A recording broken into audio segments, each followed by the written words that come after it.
Right. All right, so we got a very fun set ahead of us, and seems like we're loading into it now, so let the games begin for day 2. Let's see, take a quick look. I'm just checking out just to see what kind of weapons we can see. I love how one of the players for Azure just any weapon under the sun. All shooters.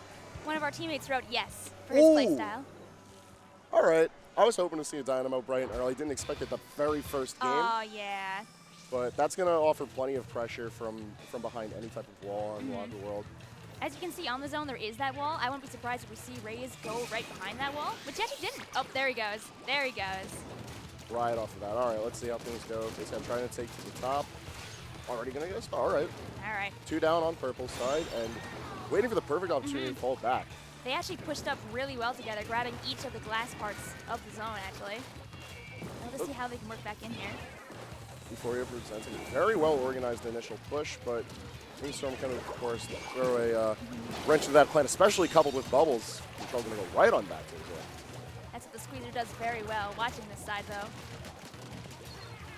All right, very nice. They don't want to let them have that ink armor. It's very important to get back in. And just taking forward pressure right now is doing a really good job of trying to press past that wall.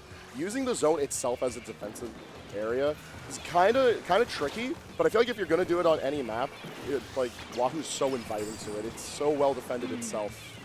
And that was a really good bomb rush, actually stopping that splashdown from going off. I'm sure they didn't really expect that. Ooh. Very nice on Fusion here. It's up to them to make sure that nobody can sneak back in. Fusion staying mobile, so impressive when you have to expect like what comes with the Chargers pressure for zones, because like it's so obvious what type of space they want to control and also where they're going to stay defended. But Fusion's doing very well on themselves to like pick defensive spots, stay mobile, pick away. Because even though no picks were taken, they managed to push back Azure, and the rest of Ooforia was able to follow suit with that, putting them at a slight lead. And you can watch this Charger battle actually going off here with Shiren and Fusion. Shiren has to decide what they want to do. They don't have their rain because they just use it to try and help their teammates catch their plat back, but they're still kind of struggling to get back in. You have to watch out for the bubbles, though. Yeah, that's nice. Things ended up working out for Azure. The selfless use of the special just to provide some support without giving yourself any pressure. I like the idea, but that high point on Wahoo is like deceptive. You think having the high ground is really good, especially as a Charger play, but you're so forced back and you don't have that great a range of cover. So like you got to really rely on your team to make all of that work out. I mean, it played out, worked out good enough. Yeah, and Azure was able to take back this zone just to make sure they can keep it. We're seeing Mud Cup be aggressive here because we want to make sure that they can, if they can hold it out for 15 more seconds, they are good. Yeah, Mud Cup doing well just to assist and try to make a bit more of an aggro push. Just keeping green team out be a good idea, but the pick over there not really helping too matters. Only got a few more seconds to lock this down, and I don't know if we're going to be able to push on through. Oh, that splashdown saving it for them. All right. Pretty convincing game 1 going in favor of purple. But now we got to see how well Azure can take that into Clan Blitz on Prototype. It seemed like they had a decent amount of like counter aggression, where like they weren't the ones to like first start off the offensive play. Yeah. But once they got their footing, once they had their team in position, they swung back the momentum really well. You can see also your Dynamo guy did really well, actually. I love Dynamo. Raze did really well. They really held it down. It's such a goofy weapon because like it's slow. It's not traditional for like taking the offensive when it comes to like how much you want to ink, how much you want to support your team. But like the fact that you're able to just disregard any cover, especially on Wahoo, it's so important. And I think the best thing about the Dynamo roller in general is that, like, if you're starting your swing and then you appear to them, it's so much more effective than swinging because it's in the already open. too late. Like you don't want to fight close range with that. No. If they get away with it, it can be really great. And also, that's another thing is I feel like Azure's comp leading into it had a really good like coverage of range. Like they were able to hold the backline well, but they also had enough force moving forward that like they were just able to stay as an entire like 4 squid unit. And they had the bubbles as well to take it back pretty much every time they lost the zone. Bubbles and Acer is such a good combo. It's a classic combo at this point, but especially on like such a tight zone like Wahoo World, where it's like you don't even have to put all the bubbles down. You can put out like 2 or 3, and you're still able to like press to make sure you don't get flanked or it gets stopped in some way, shape, or form. But we got to see how that rolls into the next one, because I'm pretty sure, like, closed encased spaces is the last words you'd use to describe Piranha Pit. No. And honestly, I wouldn't be surprised if we see that Dynamo Roller again here. They might switch out for, I would argue, maybe a Kensa Dynamo would be really nice. We'll have to see what they do. I'm definitely here for the meme pick of Funzo, though. Oh, nice. I want it. I was going to say, hey, let's see what Raze is playing, but you can see that Raze actually plays any weapon under the sun. I love this description. Like, there's no counterplay for that. You just figure out what your team needs. I mean, that's I like guess the truest form of flexing. Mm-hmm. And I'm down for that. I always love when people can just kind of fill in the empty spot in team comp and just see what they can do with it. Yeah, it helps a lot because, like, if the team is good with, like, their own synergy as players, then you just figure out who needs to play what role. Mm-hmm. And so if you know you can rely on someone to just fill in the blanks, that takes a load of pressure off the rest of the team. Because it's like you don't have to have an aggressive player hold down a spot defensively. You can let them just do their thing. Absolutely. I wouldn't be surprised to see Raze maybe be their baller player for Clan Blitz. Ooh. You always got to have at least one. It's just dangerous to lead in without it. Oh no, sticking to that gold Dynamo Roller. Bold. I like it. Now, I do love the Bamboo pick from Fusion on Ooforia. I do just love Bamboo, and this is a very strong Bamboozler map, seeing all of this empty space that they have on the map. Plenty of opportunity for them to take advantage, charge up special, or even just, like, get down countering. Just stay aggressive. Because as long as your team has the opportunity to duck and weave between the cover, taking Piranha Pit isn't as daunting a task as it may seem. Like, despite its size, there's a lot of avenues of taking control. Hazecat did use his ink armor pretty early, so we have to watch to make sure that they don't get bopped as he tries to pick it up again. And we saw that in game one as well, where, like, the early armor helped with that initial push. But I feel like Pit is just a bit too open of a space to really justify that type of a play. Seeing the Booyah Bomb coming out. All right, all right. Forcing them all to go up there on top of the escalator. Very nice. That's what I do. I like the fact that, like, they're trying to force, like, a multi-squid wipe before they get their push. It makes a push stronger, especially with who has more clans. Although right now, Azure does have a lot of those clans. The important thing about this game is the clan economy. It's so important to have clans and make sure they can't get any clans. Of course, especially with Pip, where it's so easy to navigate between one side to the other. You can deny the enemy team's clans super easy. Ooh, that was an important gunfight to lose out on. That's right. Shiren does go on right after.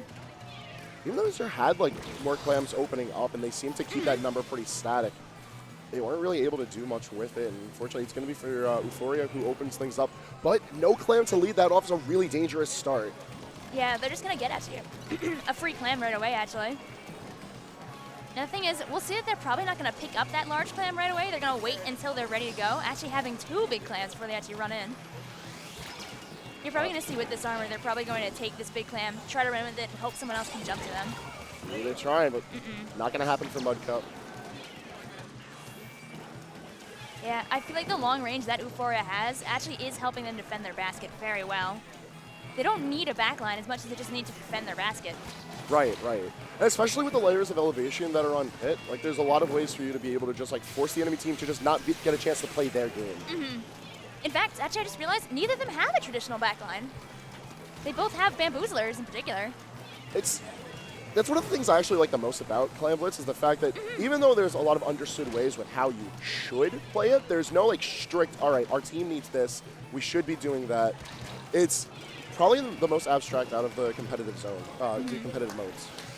Like, look at the way that these bamboozlers actually hold each other off. Like, nobody can approach it head on because you have to worry about, did you step into the piece of enemy ink? Are you going to get 99.9 right away by that bamboozler? It's almost like guerrilla warfare. Like, none of these teams are able to really call a spot their own, but we see Azure finally break through with plenty of clams behind them to lead a good charge. Clam. Ooh, look at that. We were waiting for it. We knew it would happen. And they still got a few clams on board if they can keep that net open, and it looks like that's exactly what they're going to do. Mudcup trying to camp behind, keep the net open for the rest of the team to press forward. A really good counter offensive from Azure. Let's see, they do still have one. Soko's going to put that last clam in and keep it open a little longer. Oh. But can Soko get out of there is the question. It seems They like a got really one last clam spot. to keep it open. Yep, they're going to do it. Nice. Look at that pick from 100 to 15. Oh, hold on, it's not done yet. If they don't find him, oh, there goes Raze. Oh, hold on, Mudcup. Mudcup. Nice. Mudcup glitches it down. Complete wipe in one push. It's moments like those where you really got to appreciate the patience of a team. They said, oh, wait, sorry, we didn't get a push in before with our one clam? How about we come back with a few more? Yeah. And that's another thing about, like, when it comes to the momentum game that is Clam Blitz, is that it's such a chaotic type of game mode, but if your team understands that and they're like, all right, we just got to wait for our moment to snap back, and they really didn't have, like, a good bearing as to when to press forward, but they saw that one moment, and they just kept extending it. Absolutely. Extending the net is so important for Clam Blitz. Like, Ooforia's start was really good. They had their armor. They made sure to keep the zone, like not keep the zone, but keep the entire map in and of itself. Right. But over time, they kind of got pushed a little back, and once they were kind of stuck up top, they didn't really know where they could go. But I would say they can definitely move in on this like last game and totally make it come around still. Yeah, there's still plenty of fight left in them. We got tower control on Manta Maria. As you mentioned, a lot of ways to approach that. In control, I feel like in control is going to take a little bit of a backseat compared to like the actual firefights. Like picks are going to be super important for trying to just move forward with your team for this map. It's all about which team can really stay ahead of that tower. Yes, especially like the one hallway that has like the really high walls. Like as you approach into, I think it's like leading into the second checkpoint. That area is brutal. Like, if Ooforia brings, I always go back to the Dynamo Roller, who I believe is on Azure, actually. If Azure can get that Dynamo Roller up on top, they will be probably unstoppable. If the tower gets to that street area, that is bad news bears. The high ground is so important for Manta Maria, just because there's not a lot of navigable walls, especially within that clinch point. So, like, if you're able to just bunker down and let your team have a consistent spot where they could just come over the wall or come past to prevent a flank, like, it's just defended. But we have to see if Ooforia makes their comeback here. If we do, we'll be looking at Rainmaker on Humpback, which that could offer all the momentum we need to possibly see a Game 5. Like, this is a very different type of map. You'll notice very quickly this is a much more closed-in map in comparison to the last two. So you have to see how that affects Ooforia's play. Yeah, like with Wahoo World, where it's like, it's open enough, but it's focused because of zones, and then Pit is just all over the place. Even though it's that designated like hallway of sorts, like there's a lot of ways to approach it. This, you know where the enemy team's going to approach from. There's not a lot of creativity. It's just a matter of good play. And you see this come out in the fact that both teams do actually have a full-on backline now. Yes, there's that the pole point we were talking about, making its first appearance day 2. It's all going to be if Shiren can hit that ball point. That'll be a really important pick. And speaking of, The ball point goes down right away. Well, the picks all over the place. Shiren ended up being the last one standing. All right, good on Shiren to back out so people can jump to them. It's so important when you're backlining to make sure your teammates have somewhere to go so they don't have to come back all the way from base. That suction bomb from Pacecat managing to make a really important push for it. It looks like Pacecat in particular is very comfortable with where to like position himself for being able to press onto the enemy team. Popping that armor to make sure they can get past that checkpoint. You can see that everyone on Ooforia is ahead of the tower, as mentioned before, which is why they're making such a strong push. It's going to be up to Soko here to stop that tower for a little bit. The thing about Machine is that it's so good at going over that wall and stopping that tower. So with a little bit of aim, you can really get a lot done. Look at this lockdown. This is almost a like undeniable push here. Coming into the last checkpoint, Ooforia, they able to lock it down. Yeah, they got plenty of control here, especially with the, and there it goes. Oh no, they are wiped actually. So that's that's a done game right then and there. Well, talk about momentum shifting. Ooforia completely wiping out Azure in that game 30, so we are in fact going to be seeing ourselves move to Rainmaker on Humpback. Yeah, they didn't want to be done yet. They were like, hey, please, we want to have more matches. Let's let us fight. They held down really well. Look at those KDs. That's brutal. Honestly, like I can't even like make anything creative out of it. That was just a brutal game. But sometimes that's how it goes in tournament. Sometimes you get your team together, you're like, all right, we're not done yet. Got to make this push. All right, we made the push. Now we got to make it count. First checkpoint, second checkpoint, third checkpoint. And it was just a clean ride for them. You got to wonder, will they stick to a team competition like that? Because I know Pacecat there actually did move over to NZAP instead of playing not Tenebrella, but Undercover Brella. So maybe we'll see Pacecat stay on that NZAP to see if it keeps working out for them. It does add an extra layer to aggression, which is so important on tower control. And it can be for Rainmaker as well. It probably could help them pop that shield much faster too. Yeah, I was going to say, we're probably going to see a very similar comp just because it let them be mobile and very aggressive. Like, yeah, you don't have that little bit of cover from Undercover, but at the same time, it's like you're just that confident being able to gun down your opponents. You might as well just go off. Yeah, like, I mean, we'll see. This is another open map, just like the maps we had before, so we'll see if that actually does help out Azure more. Right. We're kind of moving back into the territory that Azure seems to like, but we'll probably be proved right or wrong in a little bit. And if we make it through, we'll go right to Splatzone's Mako Mart. Yes, and that would be the great determiner, because even though like we saw how well Azure was able to perform on Wahoo Worlds, like the levels of cover is completely different for Mako Mart. It's such an open map, and there's so many ways to just completely like push forward, like deep forward for Mako Mart. But we got to get there first. We got to see if we're going to see that classic Game 5. I always love seeing a Game 5, but Will we get that 2-2 situation? That's the real question. I'm sure Ooforia would love to see that Game 5. Ooh, we do see the Blob Lobber come out very fast at popping the shield. Yeah, this looks like this could potentially be a quick game as well. Although I feel like they can always be sided with Rainmaker. Rainmaker always in that position of like a massive war of attrition or gone in a flash. All right. They're doing pretty good at keeping things even. Actually, Azure going down first here.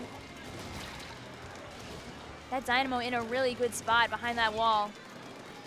That's a ton of cover, and it's doing a lot to mitigate a lot of the ink pressure that we're seeing from Ooforia. But like what we saw in Game 3, it looks like Ooforia is putting a bit more focus on their picks. Because then you don't have to worry about how well coordinated the other team is if they're all down. They actually are running at Rainmaker. How far can Fusion get? Pretty far, pretty far. 34 with your initial push, and it's not that bad of a spot. It's fairly well defended for Azure if they try to make the comeback, but... And I feel like Azure's still in position to grab that Rainmaker again as long as they're careful about it. Oh, Yeah, Sue right. trying to get those picks there. They tried a bit too hard with that push, I feel. Getting the 2-3 down, actually, when I Fusion got a bit. Fusion escaping, which is super important. You want to keep your splashdown if you can. Look how close Fusion is to splashdown. It's a bit of a rough call. We see them move past the halfway point. Azure, if they stay patient with this push, I feel like they could just make the counter push and the set right here and now. But They actually are 2 down already. You have to look and see that there really isn't too much specials ready on the side of Ooforia, so they have to be kind of... There's the armor that's going to come out, but is it going to be enough? No. they managed to take the lead, and it's at that point where, like, this is a pretty important lead. If Azure manages to just bunker down, play their game defensively, or even just, like, hold mid and, like, prevent Ooforia from any, like, collective push, they could just win it here. They're popping out the Inkjet, but they don't have the Rainmaker yet, so that Inkjet's going to be done. And it was launched in a really poor position. Markup taking advantage of that, helping even out the numbers a little. Like, I understand what they wanted with that Inkjet, and I'm sure we'll see that Inkjet again before the game is done. We still have 3 minutes to go. Almost certainly, especially with how close these numbers are. Because, like, 34 and 23 are good pushes for this map, but until you're, like, right there, there's nothing really safe about it. Ooh, good dodge of the Stingray. Look at that. It's so moving. Great movement. Oh! Almost lived through the entire thing. But being pincered down by that and the Booyah, that's just rough goings. It actually does leave them to be 2 down, which doesn't help them out. As you're actually taking advantage of this and actually moving up, taking back mid. Rainmaker's just going to be chilling there. This is exactly what Azure wants. They don't need to worry about pressing for any further of advantage, as long as Ooforia doesn't get a chance to really fight back as a team. They just need to run that clock down. With 2 minutes to go, you have to wonder, are they going to be able to grab that Rainmaker and run it again? Fusion out here popping out that bomb rush, trying to grab it. The Stingray comes out, though, so they can't grab the Rainmaker very easily. They remember what happened last time they grabbed and the Stingray came out. Such a good space denial, too. Ooh, dodging that. Aww. Not dodging fast enough. Those inner walls actually managing to be a bane for Ooforia. Time and time again, Azure's just doing a great job of denying the space. Like, they don't even have to commit super hard to these firefights. Like, Ray's super chilling back here from the spider scope. Not even, like, attempting to approach. Like, just, they're in a great spot right now. A minute and a half left on the clock. Ooforia's got the Rainmaker, but not for long. Also, shout out to Shiren, who did actually hit. jump. Oh, hold on now. Oh, this is not the end just yet. no, and there's the Inkjet at a much better time, ready to try and stop people, getting one good pick. Can they get that Dynamo? No stop on the Dynamo. The Dynamo's right in position to take Oh, out Fusion. that burst bomb! Oh, but there's the Ray. Yep. And that Really might good be- coordination from the specials on Azure. That would have been a really good push, but the counteroffensive from Azure, great looking. Shiren's really good at holding on to that Stingray until the perfect moment. There actually was a moment before where Shiren jumped back in preparation for Ray, and they didn't need it, so Shiren just held the Ray instead. And it worked out very well. They were patient, they waited. You gotta love that level of coordination with teams, because it's like making that call to hold on to your special, or if you need to let loose with it. And you can see Azure has the Rainmaker behind them actually right now, so they actually have no real problem with losing it. 30 seconds left. Rainmakers still need to get popped, and it's at center point. Oh, and they take it, which is going to be really hard, because now they got to go and actually kill the Rainmaker to get him. That Ray coming out being quite aggressive, actually. They're going to try and get more points. All right. Very bold. If anything, making this push is going to just make it easier to cement this victory. But with the pop, that gets 10 seconds left. But they pushed it up all the way and actually have more people alive still. All up on Ooforia. This is do or die. Can Sue pick off the charger, though? I feel like whichever team gets their pick. All right. Oh, One nice down, stop on two the down to splashdown. Ooforia. All right, Vic, we got a game on our hands here. All right, nice Sue. It's all about waiting. If the Rainmaker goes now, it's not going to be great, but oh. Was And that a there it snipe? goes. I think that was. I think there was a pick from the splatter scope. Ooh. Good job on Azure, though. Ooforia tried their best, and honestly, props to them, too. Very well played. The fact that they were able to adjust so accordingly from going like so aggro the past 2 games and then coming right down into just strong defensive play, very well coordinated defensive play at that too. Like the way they were able to make use of their specials was supreme play.